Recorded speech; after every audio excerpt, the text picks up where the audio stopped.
deep holes, green holes, beautiful clear water, flowing water, seeing those big old fish swim around and jump out of the water, excitement, the beautiful canopy along the river in many places, such as we have right here below the dam. That's what I remember most about it. And I remember the camaraderie we had with all the different townsfolks. All walks of life were represented on the river.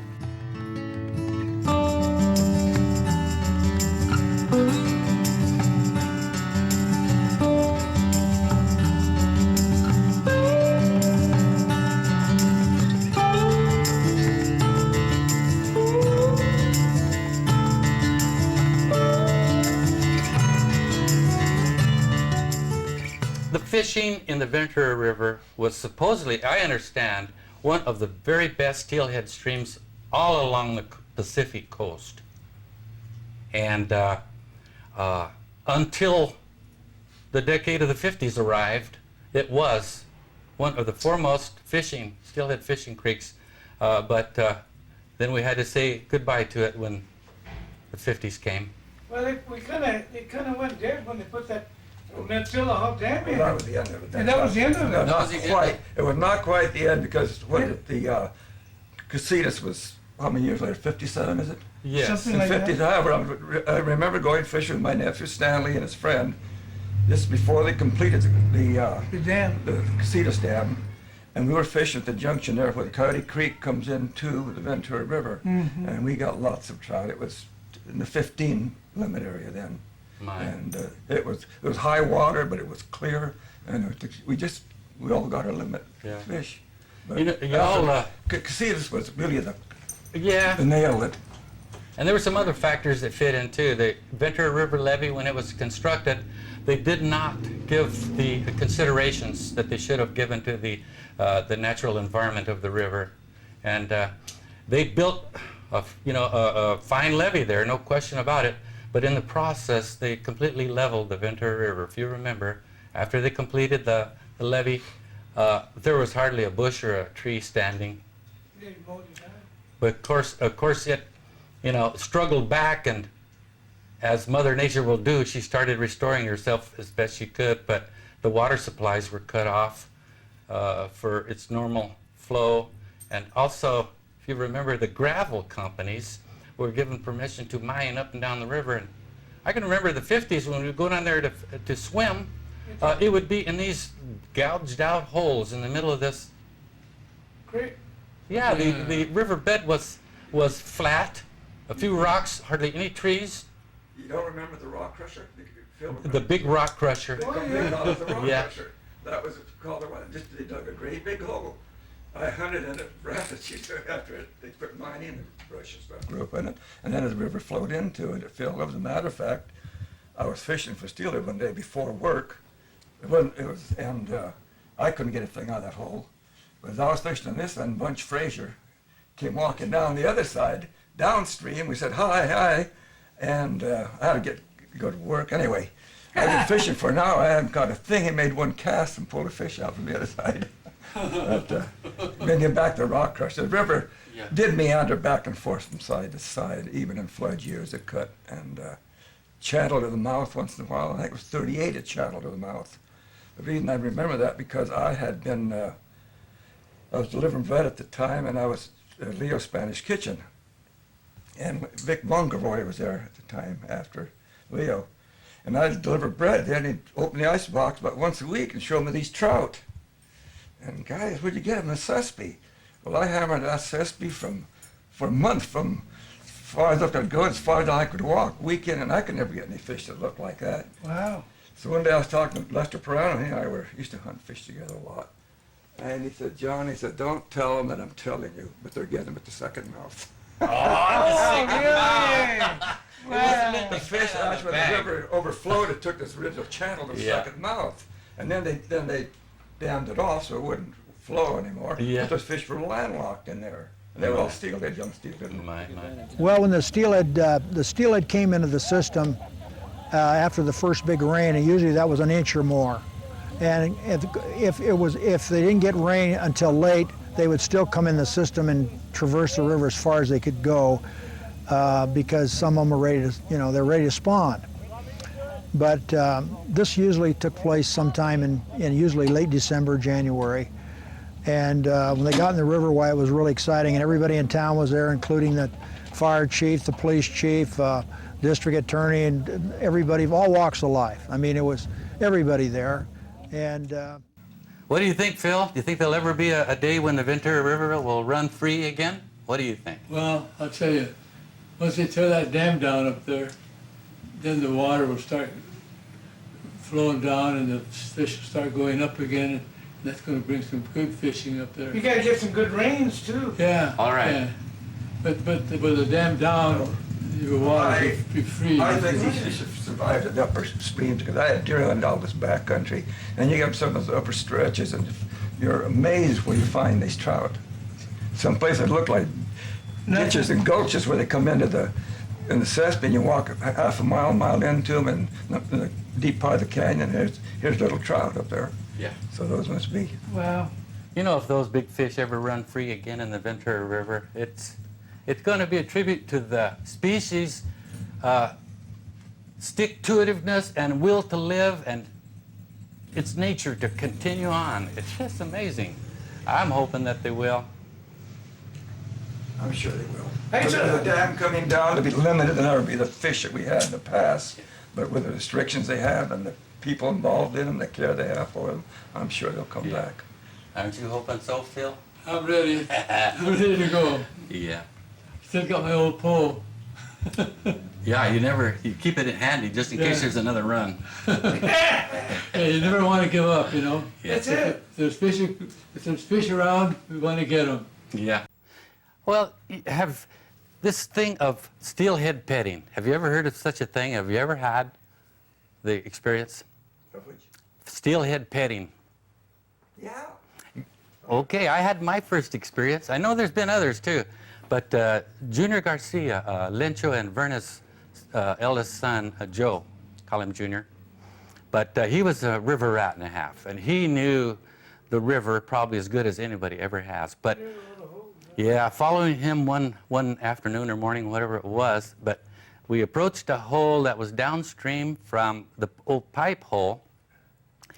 And it wasn't terribly deep, maybe 4 foot deep, and on one side, though, a vertical bank, and there was brush growing overlapping. And Junior, with stealth, sneaks up to the side, goes on over the side with his hand underwater, and there's several steelies just treading water underneath this overhanging brush. He goes to petting the steelhead.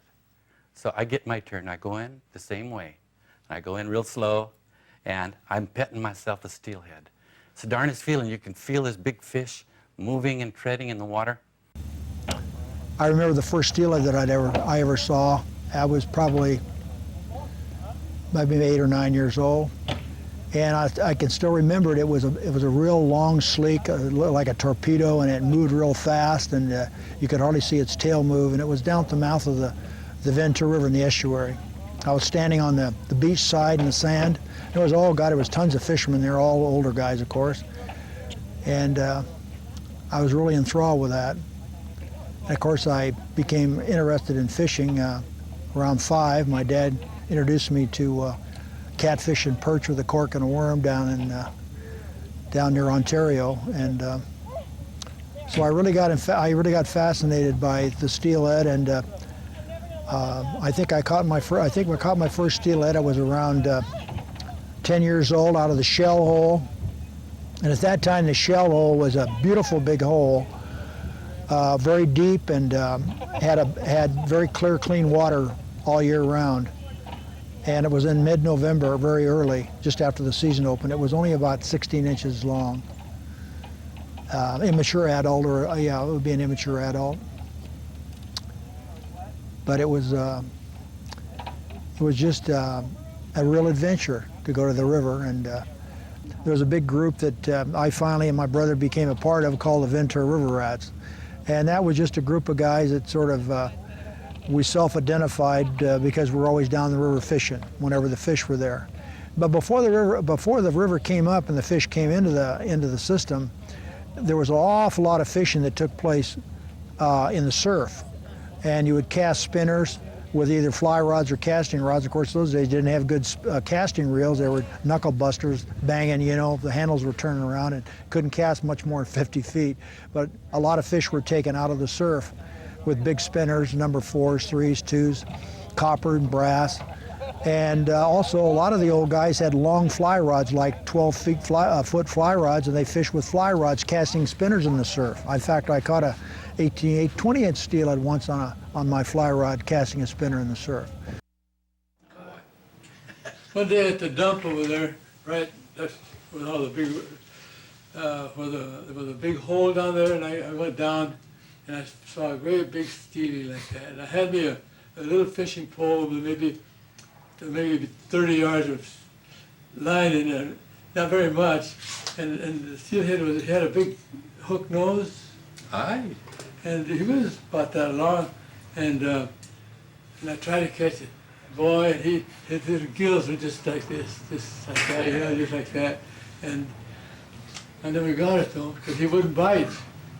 Well, Johnny would have got it. The last steelhead I saw on the Ventura River was before the freeway was built, and I had been rabbit hunting. I used to start at the Ventura Bridge and walk up as far as the oil field or back, and I was walking back down the railroad track.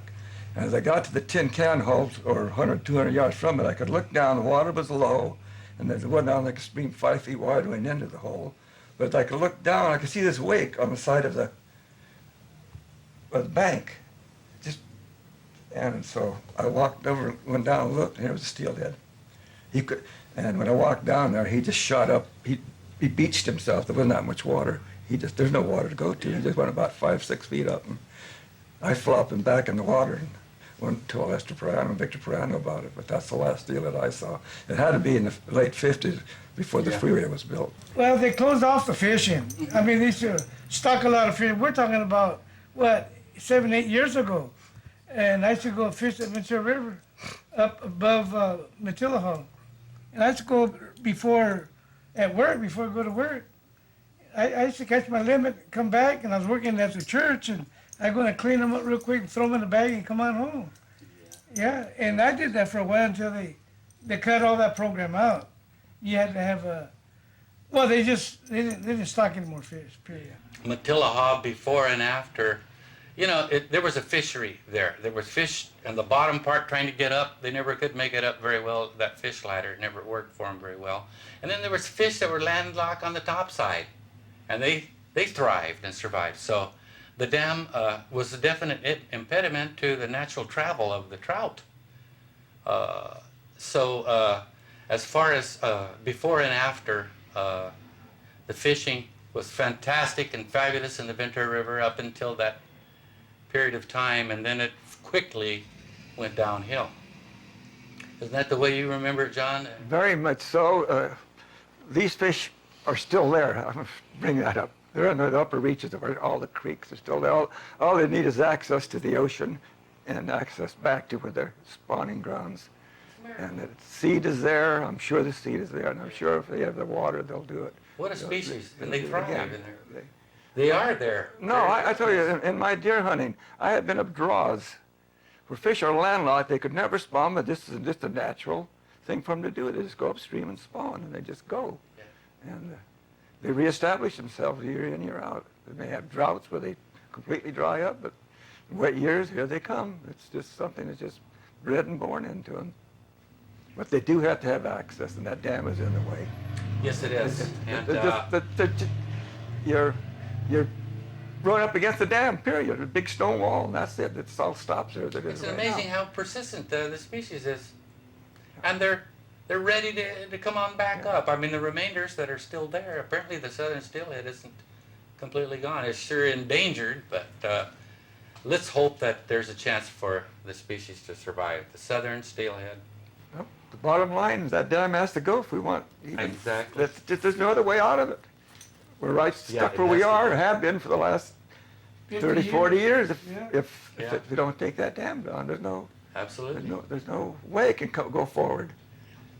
You can't go up, that's for sure, because of the dam. No, it's just a barrier. Yeah, I have a feeling it will go, and it'll be the right thing to do. And all the people that are working so hard right now to make it happen. Well, We'll I continue. think of all I have read, there've been very few people against it, actually against it. Oh, very few One people crops against up it, now and okay. then, but most people know. Uh-huh. I mean, just common sense tells you that Absolutely. Yeah. I mean, you don't have to be an engineer or a biologist or anything else to know what it takes, and that's Oh, that absolutely. dam going in. I agree with you, John. It's Ugly piece of concrete. well, it's all it is now. And it's I say not one time getting people any didn't know prettier either, whether you you know. liked it or not. I mean, our agreement, it did serve Yeah. a purpose to a degree, like everything else. Yeah. They thought by It's tearing days gone. it down a little bit, it's knocking a few feet off of it, from the top down, that was gonna take care of it. It didn't take care of nothing. Well, it was faulty material, I think, the Yeah. reason they topped it Yes, out. it was. They were afraid, they was There's afraid faulty material. if we got a big rain, it would bust and wipe everything out downstream.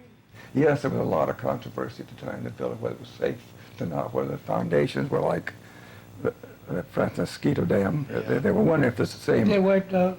And, but there was a lot of controversy, there actually was. There was a lot of back and forth on it. Yeah.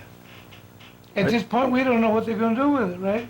What, pardon? At this point, we don't know what they're gonna do with that Well, dam. you know what they're trying to do, don't they? I mean, They're studying. they have it. options.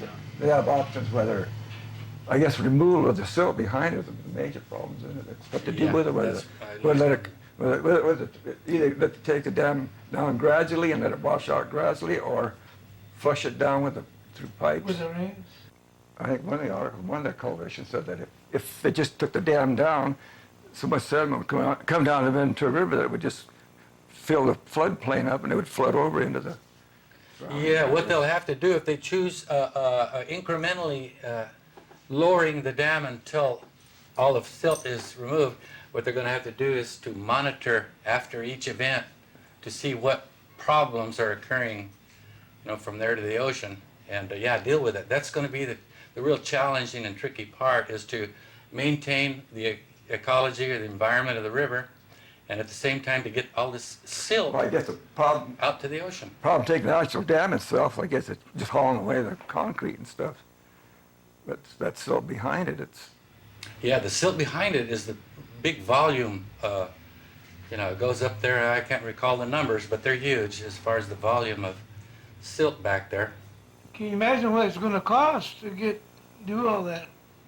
Have there been any Well, estimates up to this point, do you pardon? think? I haven't heard. Have there been any? I've heard from 75 million to 125 million. I have heard just estimates, just whatever. Yeah, that's in the ballpark. Could be 20 million just to take the dam down. Yeah, it's in whatever it takes.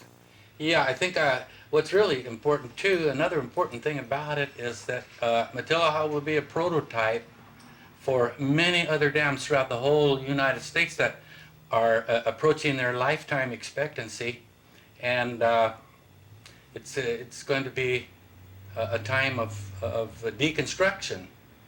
A good many dams throughout the country, and Matilija will be a testing grounds for that. Well, the process. bottom line, it doesn't serve any purpose anymore. No. And it's destructive as much as it holds the natural flows and the soil and sands going to the beaches. So really, it's just in the way. It needs taken down. I don't care whether if you're interested in the fish or not. There's other features that need doing that should be taken care of, because Yes, indeed. I guess our beaches are dependent upon the rivers rebuilding them. But the dam is a big ugly thing now. It doesn't. Yeah, it's just absolutely. There's nothing there. It's just a. But we're living in a different time and age now than we were when it was built. Then it was water equals development equals prosperity. The 18-inch conduit from old Matilija Dam all the way down to the San Antonio Creek headwater spreading grounds was about the only real usage that the dam functioned over the years. And it did. They spread water in that upper eye, and Ben Mercer's orange orchards, Uh-huh.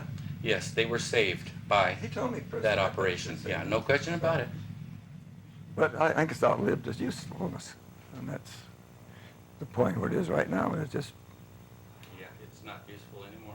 Well, they get water from Casitas Dam now, all the farmers, pretty much. I happened to just turn on the TV the night, and they had a city council. Is it Cochran, the city, one of the city people, Yes. and he was giving a rundown on the water supply, and he said the city of Ventura, in his estimation, had the best water supply of any city in Southern California for the Really? next 12 to 15 years. All right. And then he went into detail. I think he said Casitas we get 8,000 acre feet from Casitas, get 6,000 feet from the Ventura River, give or take. He said we had a water well in the Santa Paula Aquifer, which is by where I live on Darling Road. Uh-huh. And he said we got water in the Mountain Aquifer in the middle of town, and then we have the West End wells. We do. So he said that, actually said Ventura was set for 12 to 15 years. And one of the council members brought up the fact, well, while this argument's going on, how much water is released through the Los Robles, that's been the argument going now. And that was about to ask him if that would have any impact on the amount of water Casitas would have to give Ventura. Well, he said, we'll have to see that when we get to it, he said. Yeah, boy, that is a crucial And question. but that was brought up, but Crucial question. he made all the point how much water we actually had, the sources, and but he did make the fact. He said we're better situated than any city in Southern California. He said for our water Yeah, we have supply. tremendous groundwater reserves. And Well, you know, a big, large, substantial water into Lake Casitas occurs when we have these great big major storms where there's residual runoff for days afterwards. Let's take an extreme example, 1969. After that winter, there was high flows in the Ventura River all the way into mid and even late summer. well, you know, 4 years ago we had 43 inches of rain. It's the record for Ventura. That was El Nino. You had the last big El Nino. I think we got 43 inches. It's a record for Ventura. Now, Casitas did not take water in for quite a while. They had the flume dry. The river was just roaring down there for months. It roared. I mean, they didn't want to. I guess because of the fact that if you had too much water going over, that affected the people below the dam. So they quit taking water in real early in the season that year, and they were bypassing it. So that's. An argument Casitas is giving right now is that in a drought year, the lake could go dry in an extended drought. So my answer to that is that if there's no water in the river, you're not going to able to divert anyway. So That's true. You're not going to get any drier than you would anyway. Yeah, I think it's just a frame of mind change that is needed by the water managers. I think they're going to have to look at this suggested volume of water for steelhead purposes as a given, as something that's got to happen, and then to manage the water that. Well, I think by law, After that point. it is a law, but they just determine the amounts they have to. Yeah, I seem to think. I mean, Endangered Species Act takes care of that. It's actually a law. It's actually has to take place, but not with how much, you know. Yeah, I'm thinking that they will reach a compromise someday, and they will find out when it's all said and done that yes, this can happen. Crucial flows can be let down during crucial times for the steelhead, and its overall long-term water requirements. I'll bet you that it's going to be a lot less than people assume right off the bat. The way people think, each side is pushing as hard as he can to get their viewpoint across, so consequently they push a little harder than they. But I go for that idea that steelhead is a bellwether. If the steelhead can survive, replenish itself, that means all the other aquatic species, all the